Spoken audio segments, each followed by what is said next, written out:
महिला व रोहिणी जिसका मुख खराब हो गया हुआ था, अपने भाई के कहने से उसने सिमरन एवं सेवा का सहारा लिया है।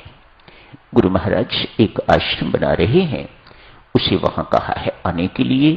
तन से, मन से, धन से इस स्थान की सेवा कर। उस बच्ची ने ऐसा ही किया है, श्रद्धापूर्वक किया है। जितना धन दे सकती थी वह धन दिया, तन से सेवा की, मन से सेवा की, श्रद्धापूर्वक प्रेमपूर्वक सेवा एवं सिमरन साथ साथ किया है। थोड़ी ही देर के बाद उसका रोग खत्म हो गया है। प्रसन्न भी होगी। आज संत से मिलन हुआ है तो संत समझा रहे थे कल, आज उसी चर्चा को आगे करते हैं। संत समझा रहे थे, रोहिणी बिटिया तू जानती है ना कि तेरा रोग, कोई दवाई तो इतने दिनों में तूने दी नहीं।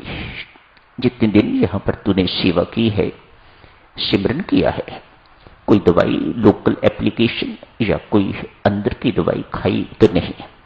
हां, सिमरन किया है, सेवा की है, पर इतने दिन अहम याद नहीं आया।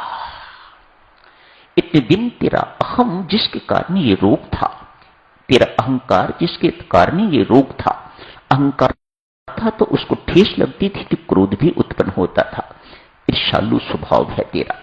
इन तीन दुर्गुणों के कारण तेरा रोग ये बना हुआ था। ये तीनों के तीनों रोग इतनी देर दबे रहे।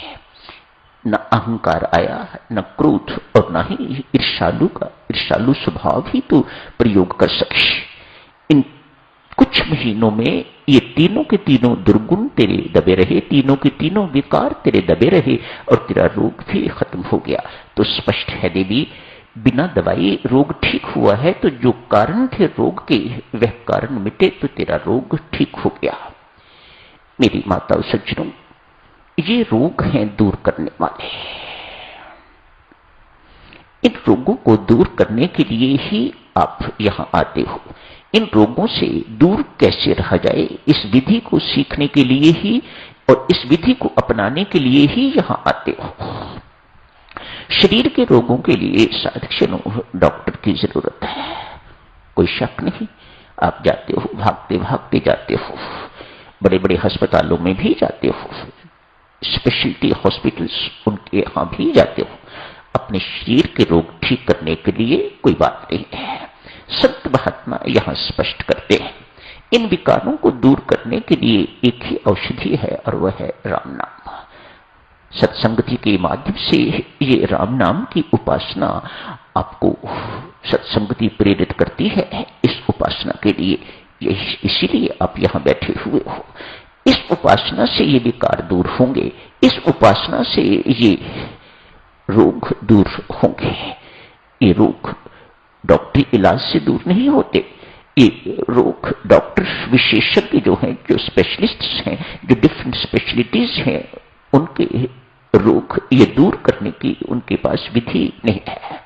उनकी विधि सत्संगति से ही मिलती है और सत्संगति प्रेरणा देती है।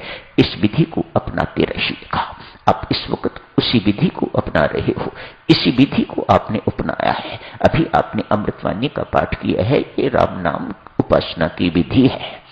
भक्ति प्रकाश का पाठ आपने किया है, ये नाम की उपासना की विधि है। इसमें राम नाम के गुण गाए गए हैं, इत्यादि इत्यादि महिमा गाई गई है, उपासना पद्धति सिखाई गई है। तो साधक स्वरूप इन रोगों को दूर करने पर बल दीजिएगा।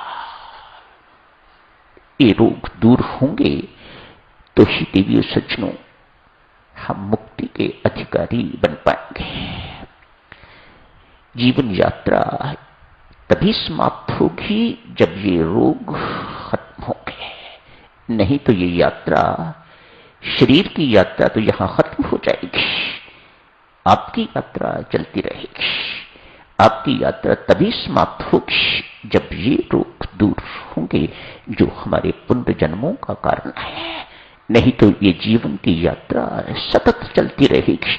एक चक्र है, इसीलिए इसे चक्र कहा जाता है। नेवर एंडिंग सर्कल होता है, उसका आदि न अंत कुछ नहीं होता, वह चक्कर ही चक्कर होता है। रेखा है, यहां से शुरू होती है, वहां जाके खत्म हो जाती है। ये सर्कल है, चक्र है, संसार चक्र कहा जाता है इसे। 84 लाख योनियों का चक्र कहा जाता है इसे। मानो ना ही इसका आदि है और ना ही इसका अंत है, ये चलता रहता है। हाँ, जब आप तोड़ना चाहो, जब आप विकार रहित हो जाओ, दोष मुक्त हो जाओ, दुर्गुण मुक्त हो जाओ, तो ये चक्र अपने आप टूट जाता है, खत्म हो जाता है।